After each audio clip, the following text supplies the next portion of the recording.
DIY. DIYers, one thing I'm gonna always do is make sure when props are due, props are given. And I gotta say, J. Cole deserves all the respect. He has earned his place as one of the most elite artists and lyricists of this era. He had a rough 2024, and we highlighted some of the rough things that happened, including the apology, including the still very head-scratching Port Antonio. But one thing that must be shared is that he has been on a genius masterclass marketing run of how to bounce back when you take what many would probably consider somewhat of an L. None worse than Drakesha. But with that said, I'm really digging some of the stories that I'm seeing here. And on the eve of his 40th birthday, he did something here that I think all independent artists can learn from. Not that he's independent, but just he's really making decisions, it seems, on his own right now, with his own team. And I like the ideas and the things that he's doing. One of those being J. Cole kicks off his new blog with a heartfelt post for his fans. He just started a blog post. This is on Hot New Hip Hop, and it says, J. Cole has launched his own blog, sharing his first post on the website on Monday night ahead of his 40th birthday. Let's go ahead and move this over. It says, in the post, which is titled The Algorithm, Cole explains the premise of the blog and wishes his fans a happy new year. He also shares a song he's been listening to since he was 9 years old. Let's go straight over here to the blog because I really want to make sure that we highlight this. It's sitting here on the same website that he's been doing a really innovative podcast to reintroduce people to stories circulating around some of his classic mixtapes and albums that have since been uploaded to streaming. We missed that because at the time it wasn't the coolest thing to be doing a J. Cole post. But we leaders over here. We got to make sure we get to it. With that said, look at this blog post. Isn't it cool that you're getting the direct thoughts from the artists and not, ChatGPT or PR?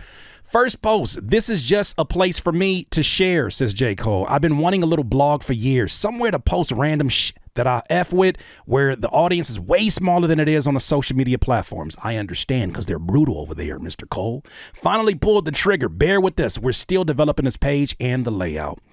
Respect to Ahmad, he goes on to say, the legend Ahmad. I played this joint last night and was like, damn, there go my first post for this blog. To refresh your memory, here goes the song. Didn't wish I was a kid again. Back in the days when I was young, I'm not a kid anymore, but some days I sit and wish I was a kid again. Okay. You know what I'm saying? You it's almost like a Tumblr page. You vibe checked us. Okay, Cole. Okay, Mr. Cole, my fellow Aquarian. He goes on to say, been loving this song since I was like 9 years old on Lewis Street, begging my mom for a bike I heard about called a GT Performer. Now at midnight, I will turn 40. Man, round of applause for rappers turning 40 and still reaching higher heights. That's a beautiful thing. I just turned 40 recently. And I know I've seen a lot of black athletes, a lot of black actors, rappers that have been done dirty before they have made their graceful exit towards their latter years. So it's dope to see him reaching for higher heights and still teaching along the way. He goes on to say, might save the sentiments for a post tomorrow, but in a nutshell, I'm grateful. Happy New Year to y'all and God bless. 2025 will be a good one. We said that we were going to make it as a kid and we finally did. Ain't that the truth, man? Shout out to J. Cole. So I want to use this time to really highlight some of the things that I think were just pure genius, brilliance on his and his marketing team's point, and I don't think it was really meant for all of us to take notice of. I think this is really for his diehards. I would argue that Drakarian attempted to do that with the 100 gigs for your head top, but it just looked like it was so unnatural. It looked like it was something that was a rollout to distract you from one of the most embarrassing losses in hip hop history. But with that said, let's highlight some of the things that J. Cole did, because I think the major thing that he focused on is I can't change everyone's opinion. I can't get them on my side, but I can engage with the people that's like, yo, we riding with you. The apology was a very mature move. We salute you. Port Antonio didn't confuse us. Maybe Curtis, but not us. So let's do this one by one. Let's start with the podcast series that he did in collaboration with Q. J. Cole's collaboration with Q to produce music-focused podcasts reveals a strategic move to connect with his audience beyond music. Podcasts allow artists to showcase their personalities like it did for Cole, creative process, and thoughts in a long-form, intimate format. This approach aligns with J. Cole's reputation for authenticity and storytelling. You know, like things like pulling up on fans at their homes and previewing, what is it, 2014 Forest Hills Drive. Like he does this. He sits there with the audience and makes sure that he gives them an experience they cannot stream. Shout out to Nipsey, helping him to foster deeper relationships with his fans. Why does this matter? It builds brand loyalty and attracts a broader audience that values insights into the music industry and creative artistry. Let's keep it moving now here to the second thing. Dreamville is more than just a label. So it says, Dreamville Ventures and Studios. Dreamville Ventures, which features Dreamville Studios, is a multimedia extension of J. Cole's brand. It represents his vision to go beyond music by producing films, series, and other content. This diversification is crucial for long-term sustainability in an industry where artists increasingly rely on multiple revenue streams and not music streaming. Why does this matter? It positions J. Cole not just as a rapper, but a mogul and entrepreneur. Fans can engage with his creative universe in ways beyond his music, expanding his influence and legacy. I think about Drake and I'm like, Drake has absolutely dabbled into some entrepreneurial ventures, and you would think you would step that up times infinity because now your brand is at risk on all levels. But it seems like we're literally witnessing somebody falling and trying to get up too fast and not assessing all the options on the table. Instead, they were doing all the pettiest things that they possibly had access to, like going to basketball games and staring down strong-ass professional athletes and being like, yeah, I thought so, with the barrettes in his hair. Let's keep it moving, huh? J. Cole went on to do even this. This was probably the most surprising to me. So, for 2014 Forest Hills Drive, he collaborated with a platform that we've talked about. I've done something with called Even. Okay. And this is why this is such an important thing here. The Even collaboration was a partnership with Even that J. Cole did. It is a platform designed to give artists a fair revenue share, reflects his longstanding commitment to empowering creators. By supporting a platform that prioritizes artists' financial well-being, he aligns himself with the larger movement for equitable treatment in the music industry.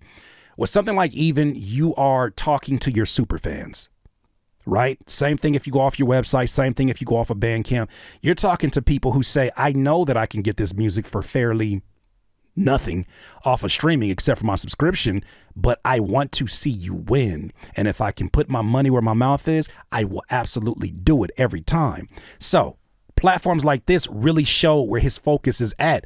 And I think if Drake would have focused more on the people who are writing for him instead of trying to combine them and collaborate them with bots, allegedly, we may have a very different way of looking at things. But, you know, he went on to sue. Why does this matter, this collaboration with Even? It bolsters his image as an advocate for artists' rights and independence, reinforcing his authenticity and relatability among fans and peers.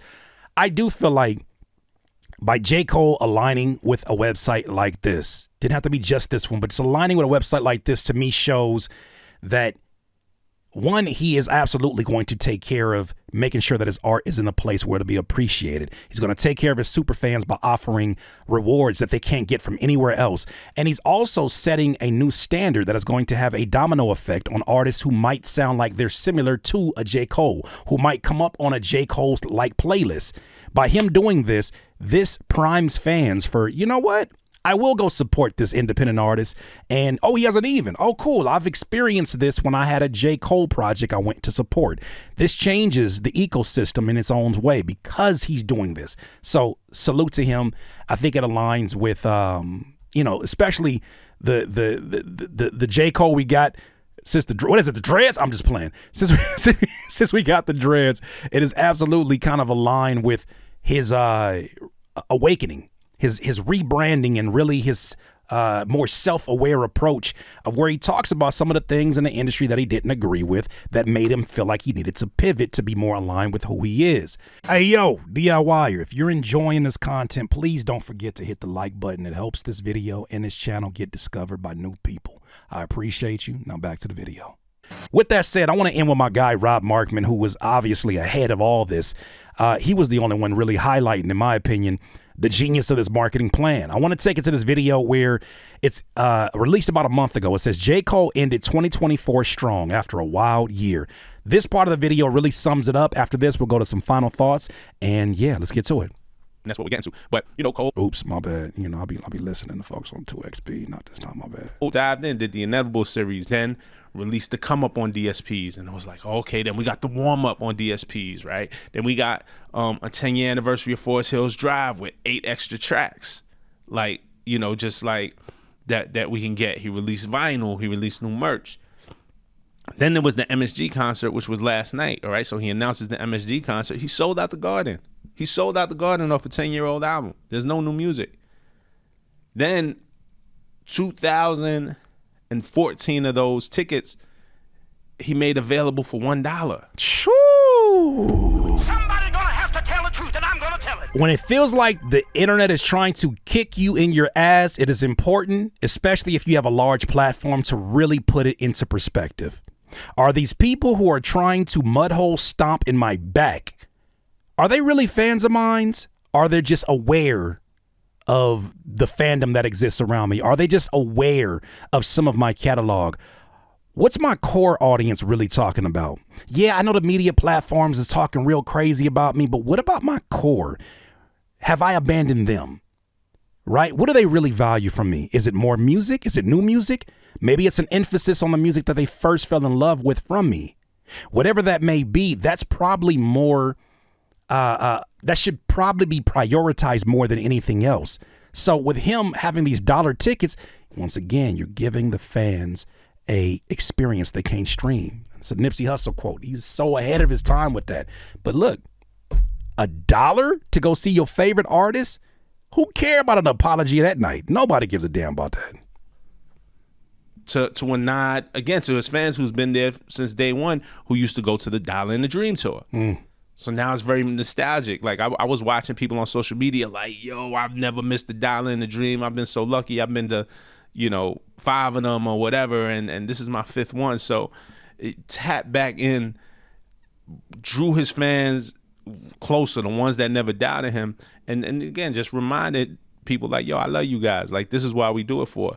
Then he also gave tickets to 500 fans just to watch him rehearse on Friday night. Experiences that you cannot stream. At the Gramercy Theater, like, again, creating these experiences. And it was funny because when, in the MSG concert, when I was watching the stream, just the look on some of these people's faces were filled with emotion, or filled with wonderment, was filled with, you could tell that these were people who grew up with Cole. He did that section of the concert where he did, the Muhammad Crib classics, like the Day One shit, like he did Two-Face, you know what I'm saying? And kind of cheekishly was like, if y'all don't, I just want to do them. If y'all don't know these records, it's cool, da-da-da-da. The crowd knew those records. Like that was a Day One crowd, you know what I'm saying? But, I think that's one of Cole's superpower. Obviously, musically is a superpower for him, but a differentiating factor that he's able to tap into consistently that a lot of artists aren't is leaning into his fans, leaning into what he truly believes. That part. Cole never became so big that he doesn't do the things that, that got him here. You know what I'm saying? That to me is another big difference in the way that J. Cole has been. I don't think this has been a cleanup tour. I don't think this has been a damn, I got to repair my image tour. I didn't read it as that, at least. Maybe some of you might read it like that. I read this as I need to reconnect with those who really care the most. Almost pretty much just super fans. His super fans don't matter. Look, he can't do no wrong until he do something that's undeniably wrong. And I think that the difference between this and 100 Gigs for Your Head Top is that people were reminded of a character that they really didn't feel like they knew. right? In a Drake, when you look at the things that were said after some of these songs, after like Meet the Grams, Euphoria, after especially Not Like Us, people started to look at it with a different lens and say, did I ever really know you? I think some of the things like, bringing up old videos of him looking, kind of snugly with Rihanna on stage is like, bro, you're doing the shit again. You're literally doing it. You're woman out. You're doing it again. Why are you bothering married women? You're talking about to your mama. You're talking about Serena. You're doing it. J. Cole just reminded you like, hey, I'm human. I'm human. And sometimes I'm going to do things that you're not going to understand or you're not going to agree with, but at least I'm here in front of you and I'm human. That's the difference, is that I think people, especially your core audience, are more forgiving when they feel like, you know what? Hey, we all have our times. I know I for sure have made mistakes my damn self. Like, he didn't lose sight of that. So, yeah, it looked a little crazy for him early in the year, right? We can all admit that. I think he can admit that. I think his team can admit that. There were probably some, maybe there was total confidence throughout. I feel like maybe there was some period about, damn, like how do we navigate out of this? And I think the answer was, hey, just do what got you here, do the things that got you here in the first place. Do what's comfortable to you. So all I'm saying is this, right? If you look at Cole on the night of Dreamville Fest, you know what I'm saying? And how we all had questions, how we all like, yo, this is crazy. We never seen this before. He took the song back. He got on stage. He said he was wrong for the diss and all. I almost forgot he deleted that. He really did. I might delete later that he deleted the song, 7 Minute Drill. I almost forgot about that. We must stay focused, brothers. All of that, like, and sisters. We never seen this. He looks crazy. What's Cole gonna do next? Think about how you felt that night at Dreamville, and then looking now as 2024 is closing. Looking now after last night's concert. How do you feel about Cole now? How is Cole looking now? Cole ain't looking so bad. He ain't looking so crazy no more. Facts. And I think he still proved that he's one of the ones. I actually kind of made a joke in my group chat, and I say this jokingly, but I was like, yo, it's funny how Cole bowed out of the battle and still came in second. Somebody gonna have to tell the truth, and I'm gonna tell it. If we talking about big threes, the big threes, everybody has earned their position in the conversation. When it came to going to war, there was one person that emerged number one, and it's undeniable. We're not even in February yet, and I don't know what February is going to bring outside the Grammys and the Super Bowl, but I imagine it's going to be an insane way to cap off a legendary run by Kendrick. But who came in second in that big three? It's really looking like J. Cole. I think there's some lessons here that not just Drake carrying, but a lot of artists can learn. We're all going to take our L's. We're all going to have moments where we become the butt of the joke. That comes with the territory of saying that you want to be known by everybody. Well, you also have the risk of being clowned by everybody. Everybody has them. Should I be having any moments on here? Right? You're not going to agree with everything that I say, but my thing is this: the people who ride with me know my heart. And if you have to question my heart, you either don't know who I am, or we've always had a difference of opinion. We just haven't found the topic that we're different in terms of our stances.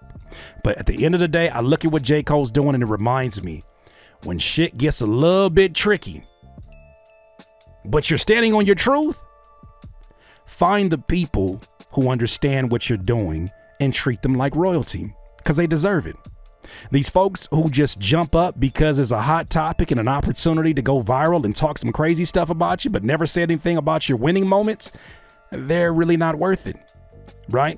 But those of you that do pop up to a concert because you're like, I don't look, that you can't do enough human activity to make me not like you as a fan, to make me not love your music. You know what I'm saying? You got to do some R. Kelly type. And even R. Kelly still got fans. I'm like, what are y'all doing? I'm sorry. Not to go off on a tangent, but I think he's showing us the superpowers of authenticity, the superpowers of making errors and either standing on them or making errors and saying, I'd like to hear your perspective on them, but really just focusing on the people who have elected to support you regardless of what's going on. Man, DIYers, those are my thoughts on that. Shout out to J. Cole. Fantastic run right now. Happy birthday to my guy. And there it is, DIYers. Those are my thoughts. Let me know what you're thinking. DIYers, if you enjoyed this content, make sure that you hit the like button and maybe even consider subscribing. Come on, man. Stop being greedy. Peace.